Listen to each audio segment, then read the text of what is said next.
Hello, welcome back to Bright Founders Talk podcast from Temi. Temi is an international software development company that designs, builds, and delivers software for sustainable businesses and promising startups. Today, we're joined by a fascinating guest, someone who's an expert in software engineering, as well as a successful business owner. Jove Zhong, welcome to the podcast. How are you today? Everything good. Thank you, Chris. Yeah, it's great to have talk to you in this podcast. Yeah, thank you for having me. No problem. So when I looked at your LinkedIn, there was something that really stood out to me. And I want to just start off with that. It's not business related. It's a little bit more personal, but I thought it was an amazing sentence. It says, world-class dad since 2010. Okay, I thought that was great. What makes a world-class dad, what do you think? What kind of, what makes a really good father in your opinion? I mean, it's really always a great milestone for me. And I just try to not just educate my kid, also she, to some degree, shape me in a better person, right? So I have to be more patient. I have to explain why, not just giving the orders. I see a lot of synergy between raising a kid vs like working our own company. So there's a lot of stories to share, and for sure, yeah. Oh, interesting. Okay. How so you have, if you don't mind me asking, you have one child or? Yeah, one. And to some degree, one is enough. Right. Okay. The same as one company is enough. I'm not sure about that part, but yeah. Again, I'm very lucky to have her in my life. Yeah, I enjoy the time. There's always some bad time, but also some peaceful moments. Yeah, I grow with her in some degrees. Are you the kind of father that tells the dad jokes? Have you seen those? So dad jokes, particular jokes that dads or fathers say. Do you often do that? And your son or your daughter, right? Is your daughter? Yeah. Is she sure. like, oh, dad, embarrassing joke? Why? Yeah. It happens all the time, and English is not our first language, and I guess when she realized there's a term called dad joke, and then related to those cold joke and also the embarrassing joke, she really enjoy or push me to tell more about those jokes. I've been there myself. Yeah, I've not a father, but I have a dad who does make terrible jokes, and I'm like, oh God, why? But and just the other thing then, do you think it's really important to have like an ambitious father? Is that why you are quite ambitious, having your own company? Do you do that because you want to be a good role model, or is just something you do yourself, do for yourself? Well, I'm not saying they are not related, but there's a lot of theory regarding raising a kid, right? But one of it that is what you do, no matter like training classes or like giving all those excellent environments, doesn't really matter too much. There's a theory that is what is key factor is about the gene and also the neighborhood. All those adults can be the good model for the kids, not necessarily to be how expensive this swimming class it is, stuff like that. Again, I'm not really joining this start company for my kid. There can be some financial opportunity if we run this company successful, but to me, it's always my kind of destiny. Actually, my first year after graduation is in a startup company, but just 1 year. Then I moved to IBM for 4 years. I moved to EMC for 4 years, Splunk for 7 years. So always in those larger company, and now with a certain kind of skill, knowledge, experience, I do want to take a chance to, in the driving seat, make some tough decisions and see whether that can have a bigger impact. Yeah. Yeah, no, definitely. We'll come on to that a little bit later. But firstly, going back to what you mentioned about graduating. So tell me a little bit about where you grew up and you studied then. Where did you study? Yeah, I studied in computer science. I joined one of the top school in China called Fudan University in 1999. So, and I graduated 20 years ago. Yeah, time flies for sure. Yeah, the tricky part that is when in my first year in the university, I have no idea how to open that machine. I don't know there's a button somewhere. Some kids start using Apple 1, Apple 2 when they are super young. but I'm not that case. So I have no idea what is computer science, but my kind of academic background in the high school allow me almost choose whatever I want. So I see many smart folks choose computer science. I have no idea what that is, but since many people choose it, it must be okay, not too bad. So I choose that one. Interesting. Okay. Well, like you said, it was 1999, and for me, at the time, I suppose I was only, I can't remember now, but 7 or something. But still, looking back, I think nobody really understood computers. There was a big scare, 2000, the millennium bug. The internet was something that people hardly had heard of. So how did you know, how did you come across computer science? Because my family, the people in my world, we had no idea about this until much later. Yeah, I mean, sometimes the life is all about consequences or those different combinations or chances.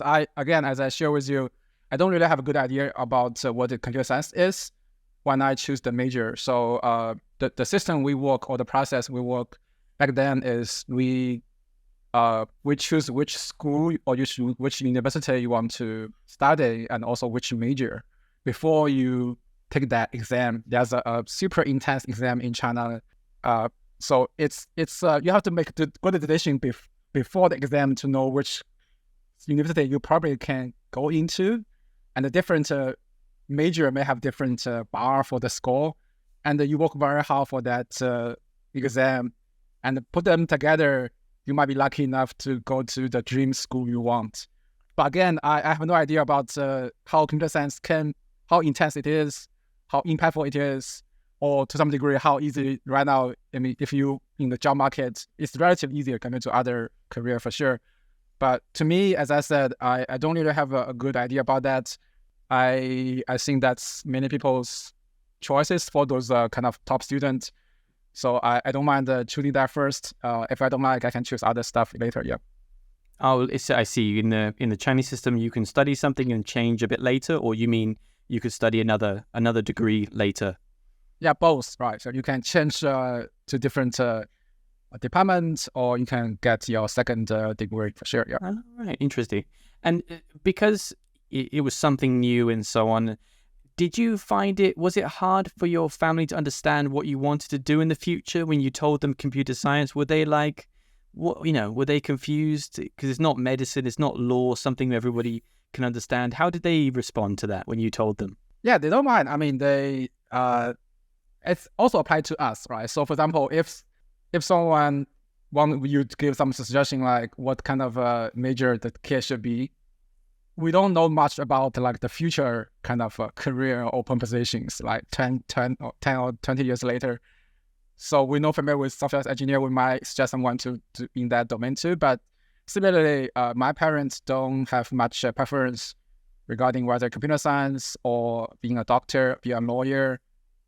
As long as you work very hard, you work as a team, you do something impactful, yeah, you'll be cool enough. Yeah.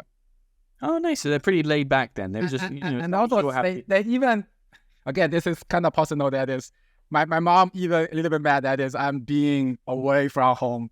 Like I travel a lot. I now live in a different country than they are.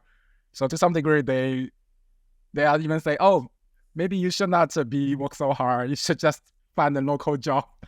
Anyway, they just want you to be closer, right? I think. Yeah. So just to let everyone know, where do you live now then? I live in Vancouver, yeah, for about 5-6 years. Vancouver. And was that, so that was after, if we go just to try and go in order, is that for IBM? No, IBM was in China as well, as Shanghai. Yeah, that's right. So my career, I'm kind of person don't want to change job or career too often. So my first year after graduation is in a startup company. Gave me a lot of interesting experience. Then I spent 4.5 in IBM China in Shanghai. I spent the other 4.5 in EMC on those enterprise search or content management. Then I worked in a company called Splunk. It's one of the biggest big data company, also in Shanghai for 4 years. I relocate to North America. Mainly Vancouver, still within Splunk. I spent there for the other 7 years. So totally 7 years in Splunk. And now almost 20 years working experience. I feel like I do want to do something different because when you work for a company for 7 years, you know almost every single leader, you know all the product line, every single details. You always kind of put people together, make things happen. But sometimes I feel like I'm not really growing enough myself. I'm kind of in this output mode. I want to acquire new skill. I want to face new challenges. And there's no more challenging than building a startup company by yourself. Well, just to go, I think that's very admirable, to always keep challenging yourself. It's really good, to find happiness as well, to keep pushing yourself. In terms of, the big companies you mentioned, IBM, you were there for 4 years. You said Splunk, maybe 7. And I was just wondering, what did you get from those companies? Is there anything in particular that you took from them? Because they're so big. What did you learn while you worked there? I don't know if you want to choose one of those companies. Yeah. Again, there's a different theory that is no matter whether you should join a large organization as your first free job or join a startup company. Every choices have its own pros and cons for sure. In my case, I think it benefited me a lot to join large company like IBM. Then you know how the process is, right? Especially in enterprise software development, different role, like this person is only responsible for risk management, creating risk schedule, making sure you have the right criteria, you have the project manager, you have CI/CD, you have all the performance. Even for test, there can be 10 different team for focusing on the test itself. So you know how the perfect world is with unlimited resource and a timeline, and you get a lot of training. IBM, I forgot the number, but they actually have a very amazing training team, not just on the programming language, but also like how to communicate, how to present, how to solving conflict, even what's your personality, how to work with different person with different personality. So bigger organization really give you this room to improve in every single aspect.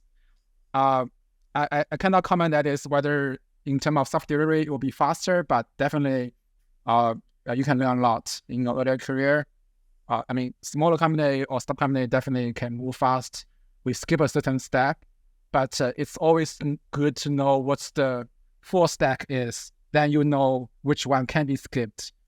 And when we're getting bigger, definitely we will add some step back. So making sure we can avoid a single point failure, we can have a proper knowledge transferred, we can allow someone to take a few days off. So there's no kind of breaking part. But again, having the knowledge on the both sides really benefits. Interesting. So based on because you studied computer science, and when you entered that first company, well, I know you had the startup, but the first big company, IBM, did you feel like you learned more hard skills? Did you learn more, technical things in that company? Or did you actually learn more about yourself regarding soft skills? Which one do you think you learned more in that first 4 years? I would say IBM is a great stage for me, right? So again, you can work with super smart guys, right? I'm not sure about the ratio, but there's a lot of people try to apply a job in IBM, and they have a long interview process. So yeah, almost guaranteed that you work with one of the most smart person around you, and the people with amazing background, project. So that really helps. There are some trainings, but again, you have to work very hard. You have to be very creative. You have to very sharp to solving certain problems. And I'm almost one of the youngest person at that time in IBM Shanghai to get a certain job level. I'm so lucky to get a bunch of patent filed and also some award.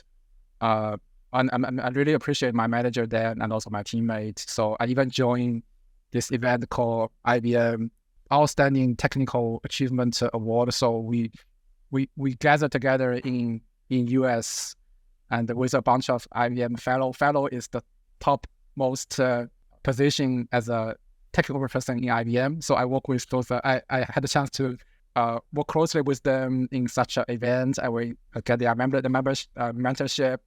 So those are people really inspire you and motivate you. That is, you have to learn more. You have to push yourself to be more creative, have a better teamwork. So this really help. Again, software engineering domain is very dynamic. You have to keep on learning every week. Some people hate it, but I'm not sure about this, but me really enjoy keep learning stuff. Yeah, I imagine it never stops, right? The industry evolves so quickly that you have to always keep going, be on your toes. I don't know, research online, and it's amazing that area of that industry, I believe. But so you're in those companies, and like you mentioned, now you live in Canada. So how did that happen? Why Canada? How did that come about? Yeah, it's it's not planned. I mean, when I was like 10 or 20 years old, I have no idea that is I will live abroad. I starting from IBM and EMC, I travel to US a lot. Like sometimes I even travel once a month. You can imagine that is with this kind of long flight. I guess it's 11 hours or 12 hours. It's not easy for sure, but my point that is I travel to different places of US, kind of for both work and personal reasons. It's okay. There's always some interesting stuff, but also some painful stuff in US. But I never really have a strong motivation to move to US. And for some reasons, I got a chance to relocate to Canada within the organization of Splunk. I really appreciate that. And to me, I don't mind spending maybe 1 or 2 years outside my home country to see the world, to experience more, not just as a tourist, right, but also like someone living there, go to the supermarket and finding an apartment, stuff like that, not just spending time in an expensive hotel every weekend. Yeah, so I said to myself and also my family is, maybe I will spend there for maybe 1 or 2 years. And my wife still worked in Shanghai that time. And then my daughter still study Shanghai, so you don't have to come to Vancouver, but you're welcome to visit. So that's how things start. And I really enjoy my stay in Vancouver. My family also visits me 2 or 3 times, and then this pandemic came, and in the middle of this, that is they're supposed to just spend a winter with me as a winter break. And the pandemic started, and it's tough to go back to China at that time. I was like, maybe you find a local school. Yeah, 3 years later. And the life in Vancouver is really amazing. It's super nice. Food is delicious. People are very friendly, also very safe. So we decided to stay longer here in Vancouver. Yeah, it sounds cool. I've never been personally, but I've met a lot of people who are from there, and I enjoy their company. So I think it must be a pretty cool place based on the people I've met. What do you think about the Vancouver as a place for software engineering? Do you feel like there's a lot of buzz in Vancouver? There's a lot of businesses in Vancouver related to tech and that kind of thing, or is it just developing, would you say? Yeah, in short, developing can be a better term to summarize what it is right now. So, for example, I joined an event called Vancouver Tech Coffee every Tuesday, right? So I drive to downtown. I maybe some in different office. I met people from different companies, different stage. Can be startup company, can be larger one, can be database, can be their vendor. Also join some events here. Compared to my experience, because I also travel to US a lot, especially Bay Area, join some of the either meetup or some other technical conference. I even joined the anniversary event. There were like over 20,000 attendees in Vegas. So it's a very different experience. So Vancouver, this tech community is there for sure, and it's growing, but it's relatively smaller scale. And also in terms of the VC, also your potential customer, the partner, is way smaller than Bay Area or Seattle.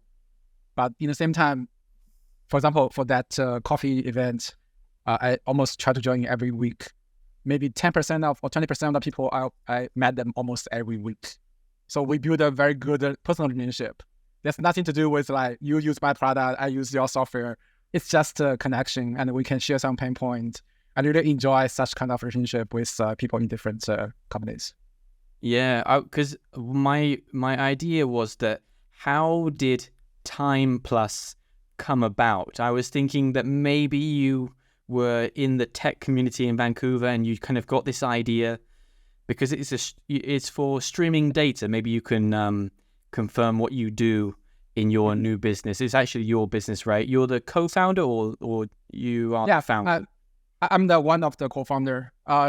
Building, I mean, again, Timeplus, just one sentence to captivate, is a SaaS solution to help data engineer to easily understand what's going on in their data in Kafka, in other message bus. So the value of position is related to giving them a tool to build a product or data pipeline within few hours, within few days, not a few weeks or months. It is way more easy to use compared to some other open source or commercial solutions. And for some special cases, we can also offer on-prem solutions if people are not talking about super low latency, as low as like single-digit millisecond. So we are the few vendor in the world can achieve that. The short story about that is, as I mentioned, I spent actually 7.5 years in Splunk. It is one of the best company doing business on the security for the IT monitoring, similar use cases. Essentially, it's a search engine, but they have very nice UI, search language, and also some solution for different security and IT monitoring use cases. I work on different products and work with a lot of customers during my 7 years in Splunk, and we really see the IT landscape change a little bit. Right? In the past, there's a lot of servers. Now there's a lot of microservices. In the past, people talking about, can I get the report last month? Now we're talking about, can I see what's happening last minute? So wow. It's different. So for sure. And I think this week, Splunk have a conference called Conf. I think they are celebrating 20 years anniversary. So it is very successful. I really respect that for sure. In the same time, some of the design 20 years ago have to be changed. So that's why in my last 2 years in Splunk, we actually had a big investment to try to analyze data in this streaming fashion, right? You don't have to put data into the database or index, then query it over again. It'll be very expensive. Mm-hmm. If you're talking about like not just terabyte, but also petabyte data every day. So I'm lucky enough to be in one of the big team, about 100 engineers. I manage 1/3 of it in Vancouver and in US. We leverage a lot of system, Kubernetes, Flink, Kafka, Istio, all those stuff. Try to make this a new solution for Splunk. And we get some attention or some business, but we feel like maybe there's a different way to do it, maybe more light way to do it. So end of the day, some of the folks in this project, including myself, either join different company or form our own company, try to solve the similar problem, but in a different technical solutions. I see.